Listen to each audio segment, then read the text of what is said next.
तो मंच पर आमंत्रित हैं विष्णुदेव तिवारी जी, और हमारे जो अगले पैनलिस्ट हैं वो हैं डॉक्टर शेखर पुरी, डायरेक्टर समर्पण गैस्ट्रो एंड लीवर क्लिनिक। ये ज़रूर शिक्षा से जुड़े नहीं हैं, लेकिन चूँकि स्वास्थ्य भी जुड़ा हुआ है, मेडिकल एजुकेशन भी बड़ी चीज़ है, उस पर भी बातचीत होगी। और जैसा कि इनके नाम में है समर्पण, डेडिकेशन के साथ अपने काम को कर रहे हैं, ये डेडिकेशन लगातार जारी रहे, इसी उम्मीद के साथ मैं हमारे तीनों पैनलिस्ट का मंच पर स्वागत करता हूं और ये मंच की कमान एक बार फिर से सौंपता हूं हमारे बीच जो खास मेहमान मौजूद हैं, श्री शेखर सुमन जी को। तालियां हमेशा कहने पड़ता है हमें, लेकिन इनकी आदत नहीं रही ताली बजाने की, निवेदन करना पड़ता है, डिसिप्लिन ज़्यादा हो गए। तो गुजारिश करेंगे तो बजाएंगे। देखिए, अब देखिए मैं गुजारिश करता हूँ, जरा प्लीज़ ताली बजाएं इनकी। देखिए राहुल जी से पहला सवाल, हालांकि उन्होंने मंच पे आते ही कहा आपको बचपन से मैं देख रहा हूँ। ये अक्सर मैं सुनता हूँ, जो भी आता है आपको बचपन से देख रहा हूँ। तो मुझे ऐसा लगता है कि मेरी उम्र वाले कहाँ गए सब कमबख्त, या तो इनका बचपन जो है बहुत लंबा चल रहा है, या तो मेरी जवानी बहुत जल्दी ख़त्म हो गई। बहरहाल जैसा कि मुझे बताया गया थे राहुल जी कि संत अतुलानंद विद्यालय समूह 43 वर्षों से काशी में संचालित है। इसका मतलब इसकी स्थापना जो है आपके पिताजी ने की होगी। और क्या करते थे पिताजी, और कैसे और क्यों उन्होंने इस विश्वविद्यालय की शुरुआत की? What was the thought behind it? पिताजी शिक्षक थे। अच्छा। और किसान परिवार से थे, और मेरी माँ भी शिक्षक थी, दोनों गवर्नमेंट कॉलेज में टीचर थे। और हमारे जो धर्मगुरु थे पिताजी के, स्वामी अतुलानंद जी महाराज जी, उनके आदेश पर इन्होंने एक छोटा सा 45 बच्चों के साथ अपना सफ़र शुरू किया था। और शिक्षा को उन्होंने, खुद तो शिक्षक थे ही, उसको और बृहद बनाना चाहते थे। उस समय देश में चारों तरफ saint Joseph convent, saint Mary's convent, like इस तरह के स्कूल ज़्यादा खुले रहते थे। तो पिताजी के मन में ये इच्छा हुई कि हम एक ऐसा विद्यालय, ये बड़ा माना जाता था कि हमारा बेटा जो है वो सेंट जेवियर्स जा रहा है, या मेरी बेटी जो सेंट जोसेफ कॉन्वेंट जा रही है, तो मतलब अंग्रेजी स्कूल में अंग्रेजी बोलेंगे जी जी, और हिंदी को नीचा दिखाएंगे, हिंदुस्तान को नीचा दिखाएंगे। वो क्या हुआ कि उन्होंने, पिताजी को ये कष्ट था कि अंग्रेजी नहीं अंग्रेजियत सिखा रहे हैं। हाँ, ये विद्यालय, तो हमें अंग्रेजी तो आनी चाहिए, बिल्कुल, अंग्रेजियत नहीं आनी चाहिए। अंग्रेजी आनी चाहिए, अंग्रेजियत नहीं। इसी बात को, English is a global language, तो वो जानना तो बहुत जरूरी है। तो उसको किसी तरह से, ये बहुत एक मानसिकता हमारी हो गई कि अंग्रेजी को हटाओ। अंग्रेजी को क्यों हटाओ? आप जितनी भाषा जानेंगे जिंदगी में उतना अच्छा, लेकिन अपनी भाषा पे आपको अभिमान होना चाहिए।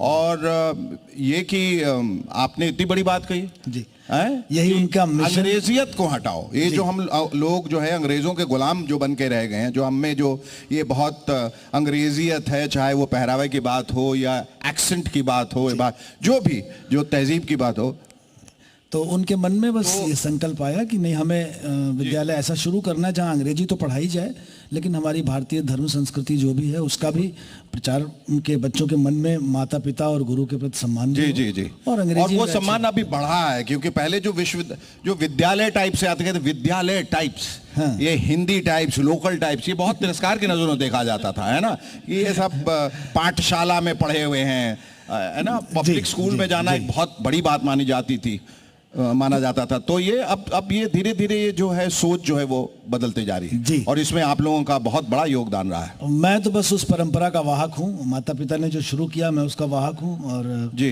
काम को आगे बढ़ाने के लिए मैं भी संकल्पित हूँ। आपका अपना एकेडमिक क्वालिफिकेशन क्या है, और आप इस कार्य को और आगे कैसे बढ़ाना चाहते हैं? मैंने इलेक्ट्रिकल इंजीनियरिंग किया, और करने के बाद आई ज्वाइन मारुति उद्योग लिमिटेड एज एन ट्रेनिंग। आज इलेक्ट्रिकल बहुत हो रहा है, उधर भी से इलेक्ट्रिक हो रहा था, इधर से भी इलेक्ट्रिकल हो रहा है। चलिए, ऊर्जा बढ़ रही है, बिना इलेक्ट्रिक के कुछ है जी जी जी, हाँ। तो मैं उनकी बातें सुन रहा था, it was quite interesting. And अभी हाइब्रिड कार भी आ गई है मार्केट में, उसका लॉन्च मैं करने के लिए यहाँ गया था, तो हाइब्रिड आ गई है। तो आपकी जो प्रॉब्लम थी कि चार्ज नहीं होगा तो क्या होगा, वो भी शायद प्रॉब्लम टोयोटा ने सॉल्व कर दी।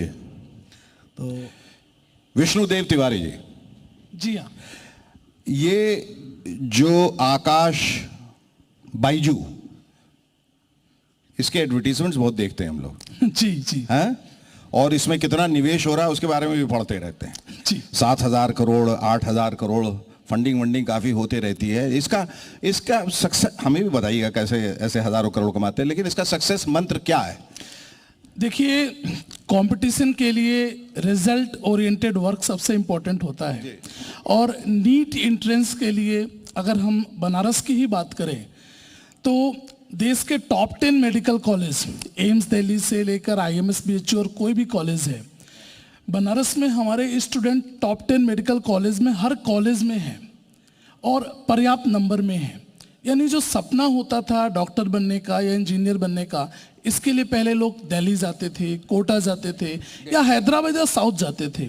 बनारस में पिछले 12 सालों से ये आकाश का जो सेंटर है, अभी आसपास के 4-5 प्रांतों में भी जो हमारी परफॉर्मेंस है वो बेस्ट परफॉर्मेंस है। यूपी की टॉप रैंक देना, टॉप 10 में यहाँ से वजह क्या है, वही मैं पूछ रहा हूँ।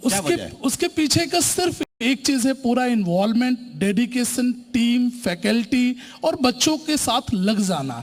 जैसे भी राहुल जी ने बताया कि जो संस्कार होते हैं, जो कमिटमेंट होते हैं या जिद होती है कि हमें हार नहीं माननी है। जब भी हम आए तो हमें लगा नहीं, हमें बनारस से बहुत बड़े रिजल्ट देने हैं, टॉपर देने हैं और इस छोटे शहर को भी लाइमलाइट में ले आना है। तो ये जो संकल्प है, ये इच्छा शक्ति है और इसके साथ साथ अध्यापकों का, टीचर्स का और स्टूडेंट्स का इन्वॉल्वमेंट। क्योंकि देखिए, जो टैलेंट होता है वो हर शहर में बिखरा होता है, हमें उसको सजोना है, उनके साथ लगना है और फिर वो परफॉर्मेंस। पर वो टैलेंट आप ही के पास क्यों आए, ये मैं पूछ रहा हूँ। क्या वजह क्या है, बताओ। उनको कैसे मोटिवेट करते हैं, कैसे बताते हैं? और भी तो लोग हैं इस बिजनेस में, मेरे ख्याल से उन पे बिजनेस ज्यादा हावी रहता है, कमिटमेंट कम रहता है। आप लोग कमिटमेंट ज्यादा है? देखिए, कमिटमेंट इंटरनल होता है, जीतने का जज्बा और लगन ये हर एक का पर्सनल और इंटरनल होता है। हाँ, कुछ चीज़ें हैं जो आदमी को बेचैन करती हैं, हमें आगे बढ़ना है, जीतना है, और जिद होती है, वो प्रेरित करती है और आगे बढ़ाती है। और ये हर जगह है, बस इन्वॉल्वमेंट के ऊपर है। अब लॉकडाउन जैसे टफ टाइम में भी जहाँ चीज़ें बंद सी थी, सभी जगह इन्वॉल्व होना। जो टीचर्स पहले कभी उन्होंने टेक्नोलॉजी को देखा नहीं था, रातों रात वो अपने को मॉडिफाई करते हैं। और टॉक एंड चॉक वाले टीचर्स डिजिटल बोर्ड पे आते हैं। इमोशनल मोमेंट्स थे, बट फिर भी एक कमिटमेंट था जो उनको आगे बढ़ाया और आगे बढ़ता है। वो कौन सा पल था, वो क्या परिस्थिति थी जिसने आपको ये करने पे बाध्य किया, वो याद है आपको? जी हाँ, काशी का एक आध्यात्मिक सांस्कृतिक महत्व है, काशी से लगाव रहा है। बनारस में मुझे लगा कि एजुकेशन के फील्ड में काशी हिंदू विश्वविद्यालय पूरे विश्व में इसका नाम है। कॉम्पिटिटिव एजुकेशन के फील्ड में अगर हम मेडिकल की नीट प्रिपरेशन की बात करें तो हम पीछे थे। पूर्वांचल में स्कोर नहीं आते थे, टॉपर यहाँ से नहीं होते थे। तो एक कमिटमेंट आया कि नहीं, हम बनारस से टॉपर क्रिएट करेंगे। और वो हमने लगातार 2017 में, 2019 में और अभी इस साल भी 201 स्टूडेंट हमारे यहाँ बनारस से सेलेक्ट हुए हैं। किसी भी सिंगल इंस्टीट्यूट के लिए एक रिकॉर्ड है, आज तक सिंगल इंस्टीट्यूट ने ये अचीवमेंट नहीं। बहुत बड़ी बात और बहुत बड़ी रिस्पॉन्सिबिलिटी और बहुत बड़ा कमिटमेंट है आपका। आप इसके लिए बधाई के पात्र हैं। हम डॉक्टर साहब पे आ जाते हैं क्योंकि डॉक्टर साहब थोड़े इम्पेशेंट मुझे नजर आ रहे हैं। मेरे हम नाम हैं डॉक्टर शेखर पुरी, गैस्ट्रो पेट एवं लिवर रोग विशेषज्ञ। मैंने कहा था कि दिमाग और दिमाग से अभी ब्रेन से हम लोग लिवर पे आ गए। तो ये बताइए कि हेपेटाइटिस जो होता है क्या होता है, इसके लक्षण क्या हैं और किस कारण व्यक्ति को संक्रमित करता है, वो रोग कैसे होता है और किसको होता है? देखिए, किसी भी कारणों से अगर लिवर में सूजन आ जाती है, इन्फ्लेमेशन आ जाता है, तो उसी को हेपेटाइटिस कहते हैं। कई कारण हो सकते हैं, अल्कोहल पीने की वजह से हो जाता है, कभी कभी लिवर में फूड इन्फेक्शन हो जाता है, वायरल इन्फेक्शन हो जाता है, कुछ दवाइयों के साइड इफ़ेक्ट्स हो सकते हैं। तो देखिए, वो मोबाइल पे अभी बिजी हैं, आइए भूल जाएंगे। देखिए, लिवर की बात कर रहे हैं, सुनिए। We all have to live, we are the livers, one who lives is the liver, you know। तो किसी ने पूछा कि how long can a person live, so the answer was it depends on the liver। तो वही बात है। तो आप जब इतने important मुद्दों पे बात चल रही है और आप मोबाइल देख रहे हैं, तो मतलब लिवर वाली बात निकल जाएगी। भगवान न करे कभी कुछ हो, लेकिन अगर कभी कुछ किसी को हो गया आसपास, तो आप बताने में सक्षम होंगे, कम से कम बताएं डॉक्टर साहब। तो यही लिवर में स्वेलिंग के वेरियस रीजंस होते हैं। एक बार स्वेलिंग होती है तो फिर मल्टीपल सिम्टम्स आने लगते हैं। क्या क्या सिम्टम्स हैं डॉक्टर साहब? जॉन्डिस होने लगता है, कभी भूख कम लगती है, मिचली होने लगती है, रेयर केस में कभी कभी ब्लीडिंग भी हो सकती है। और रोकथाम तो डिपेंड करता है कि किस वजह से उसको हेपेटाइटिस हुआ है, क्या कारण है। उसी कारण पे अगर पेशेंट अल्कोहल लेता है तो हम लोग को अल्कोहल स्टॉप करनी होती है। इन्फेक्शन होता है तो फिर उसी हिसाब से ट्रीटमेंट करना होता है। तो ये डिपेंड करता है कि किस वजह से उसको। एक चीज बहुत कॉमन हो गई है हर जगह।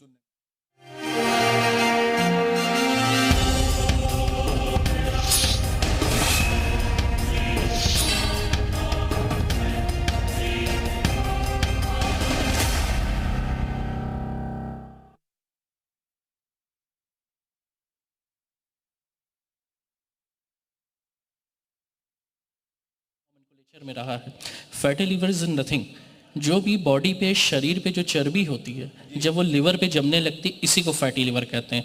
यहाँ बैठे हुए 90% लोग को फैटी लिवर है, हमको आपको भी फैटी लिवर है, सबको फैटी लिवर है। हाँ। इतना फैट सभी के बॉडी में होता है, बट हर फैटी लिवर आगे चल के लिवर में दिक्कत करते हैं। हाँ। ये ज़रूरी नहीं है। तो कुछ कारण हो सकते हैं फैटी लिवर से एसोसिएटेड। क्या हो सकता है, जैसे जिनको फैटी लिवर है अगर वो अपने खान पान पे नहीं ध्यान रख रहे हैं, बहुत फैटी चीज़ें ज़्यादा ले रहे हैं, साथ में अल्कोहल कंज्यूम कर रहे हैं, जिनका एक्सरसाइज नहीं है, अनियमित खाना पीना हो जा रहा है, जिनको डायबिटीज़, हाइपरटेंशन, कोलेस्ट्रॉल की डिजीज़ है वो उसको कंट्रोल नहीं कर रहे हैं, तो ऐसे केस में बॉडी ओबेसिटी। आप लोग सब सुन लें, खाने पीने पे कंट्रोल करना बहुत ज़रूरी है। ये नहीं कि यहाँ पर बैठे हैं और सोच रहे हैं कि बाहर जो है समोसा जो है परोसा जा रहा है या वहाँ जाके मैं वो चाट खाऊंगा, वो फ्राइड चीज़ें खाऊंगा, मुश्किल में पड़ जाएगा। यहाँ ध्यान से सुने और सिर्फ जो बात है उस पर ध्यान दें और ये नहीं कि खाना क्या बना या रात को क्या खाएंगे। खाना एक बड़ी वजह हो गई, मतलब जिस किस्म का हम लोग खाना खा रहे हैं और ये हर छनी हुई चीज़ें, तली हुई चीज़ें और ये जो पैकेज जो आते हैं सब चीज़ें जो अलग अलग नाम दे दिया जाता है, ऑर्गेनिक फूड, पता नहीं कैसे कैसे बना है, लेकिन हम लोग बहुत ज़्यादा इस पर निर्भर करने लगे हैं। ऑनलाइन खाना बनाते पता नहीं कहाँ से क्या किस किस्म का खाना भेजते हैं, उस वजह से भी तो लिवर इफेक्ट होता ही होगा। देखिए डेफिनेटली उन सब बेसिक जो रीज़न है इस समय जो हमारी सोसाइटी में चल रहा है, जैसे पहले कहा जाता था लोग जम के मेहनत करते थे, जम के खाते थे, अब मेहनत होती नहीं है लेकिन खाना तो पुराने जैसे ही चला आ रहा है। हाँ। तो ये बहुत बड़ा रीज़न हो जा रहा है। अगर आप डेली लाइफ में अपने देखें आप कितनी चीज़ों को कम करती हैं। आपका मोबाइल आ गया है, आपको किसी को घर से बुलाना हो मोबाइल काम कर देता है। ये देखिए लगातार सामने बैठे हुए हैं, आप बातें की जा रहे हैं, मोबाइल से घर पे किसी को बुला रहे हैं, खाना लेके आ जाओ। हाँ। 2 व्हीलर्स 4 व्हीलर्स का आ गया है, चलना फिरना कम हो गया, चलना फिरना कम हो गया। हम अपनी डेली जो एक्टिविटीज़ है, जैसे एक भाई साहब ने बताया कि इतना सुबह से शाम तक वर्क करते रहते हैं बट टाइम नहीं निकलता है, तो वो सब एक रीजंस होते हैं जिसकी वजह से सब दिक्कतें होती हैं। एक्चुअली हमारा जो गैस्ट्रो डिपार्टमेंट है it's a very different from every other departments. हमारे यहाँ 70 से 80% दिक्कतें सिर्फ अपने रहन सहन खान पान आदतों से। हमारे आपने कहा चलने से लिवर ठीक रहता है, 2-4 लोग चल के बाहर जा रहे, देखिए इतना सीरियसली ले लिया, 2-4 उठे चलने लगे। हाँ खैर, तो 90% 70 to 80% problems life style related होती हैं। हमारे डिपार्टमेंट में बीमारियां बहुत कम होती हैं। जैसे अपने फैटी लिवर का जी, फैटी लिवर की आज तक कोई दवा नहीं बनी है, कोई मेडिसिन नहीं है। बॉडी फैट को रिड्यूस करने की कहा कोई मेडिसिन है, कोई मेडिसिन नहीं है। कुछ एक सपोर्टिव मेडिसिन है जो हम लोग ऐड कर देते हैं, बट वो सब भी एक बैसाखी की तरह आपको कुछ समय तक सहारा देंगी, आप उनके सहारे ज़िंदगी नहीं काट सकते हैं। तो बेसिकली तो आपको diet, life style modification, regular exercise और अगर साथ में कोई बीमारियां हैं तो उसको आप कंट्रोल में रखिए।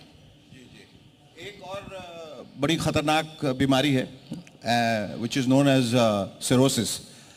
ये सिरोसिस जो है, इज इट अ मिथ कि जो शराब लोग ज़्यादा पीते हैं उन्हीं को होता है या वैसे भी हो जाता है लोगों को सिरोसिस?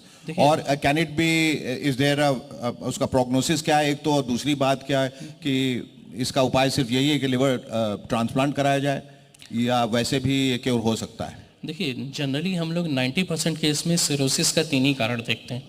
पहला अल्कोहल होता है, सेकंड वायरल हेपेटाइटिस जैसे हेपेटाइटिस बी, हेपेटाइटिस सी हो गया, और थर्ड रीज़न अभी रिसेंटली फैटी लिवर ओबेसिटी की वजह से हो रहा है। सिरोसिस में क्या होता है, लिवर एक तरह से आपका काफ़ी हद तक डैमेज हो चुका होता है। फिर अगर हम इलाज की बात करें तो सिरोसिस का लास्ट ऑप्शन तो ट्रांसप्लांट ही होता है। हम लोग मेडिसिन से कुछ समय तक पेशेंट की लाइफ को प्रोलॉन्ग कर सकते हैं, but we have to go for transplantation at the last moment.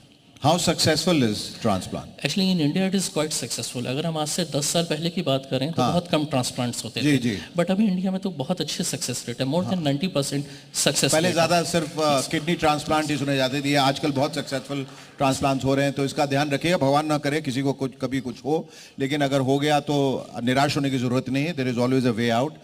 सबका निवारण जो है वो खुदा भेज देता है, ईश्वर भेज देता है। डॉक्टर्स जो है मसीहा के रूप में हैं, हमें ठीक कर देते हैं। राहुल जी पे आ जाते हैं, ये कोरोना का जो असर कितना पड़ा एजुकेशन पे, और एक दूसरी बात जो बच्चों का जो माइंड बहुत ज्यादा सोशल मीडिया पे डाइवर्ट हो रहा है, बहुत ज्यादा, which is not a good thing.